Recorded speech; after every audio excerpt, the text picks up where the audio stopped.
Elle a utilisé la sorcellerie contre sa coépouse par jalousie, mais elle a payé le prix fort. Dans un village paisible, 2 coépouses vivaient sous le même toit. Mais une d'elles était rongée par la jalousie. Lucie, la plus jeune épouse, était adorée de tous. Son mari, Bacco, ne jurait que par elle. Mariam ne supportait plus cette attention. Elle se sentait rejetée et méprisée. Un soir, elle murmura: « Je vais lui montrer qui est la vraie femme de cette maison. » Mariam partit en cachette jusqu'à la brousse. Direction, la maison de Maman Dogo, la sorcière. Maman Dogo l'attendait déjà. « Tu veux la folie?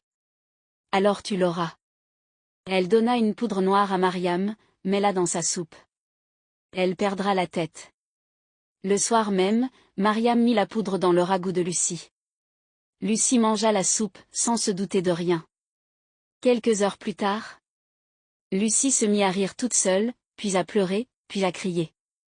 Le lendemain, Lucie se promenait pieds nus en chantant des prières sans sens. On disait qu'elle avait perdu l'esprit.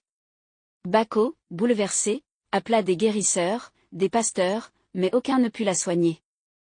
Mariam jubilait en silence. Elle pensait avoir gagné. Mais une nuit, Mariam se réveilla en hurlant. Elle avait vu un serpent lui mordre le cœur en rêve. Depuis ce jour, elle ne dormait plus. Des cris, des visions, des ombres la suivaient.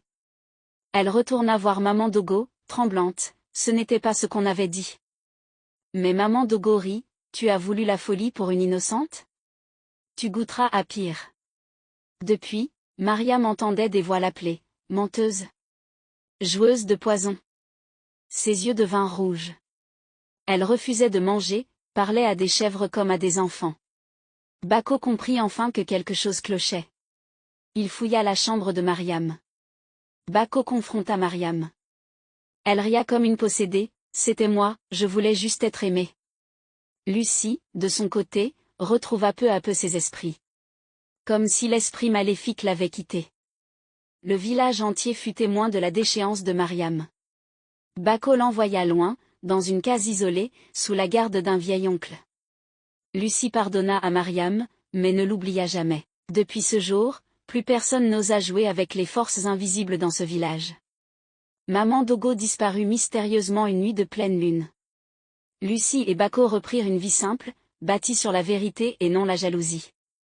Mais la leçon resta gravée: le mal que tu souhaites à l'autre finit souvent par te revenir.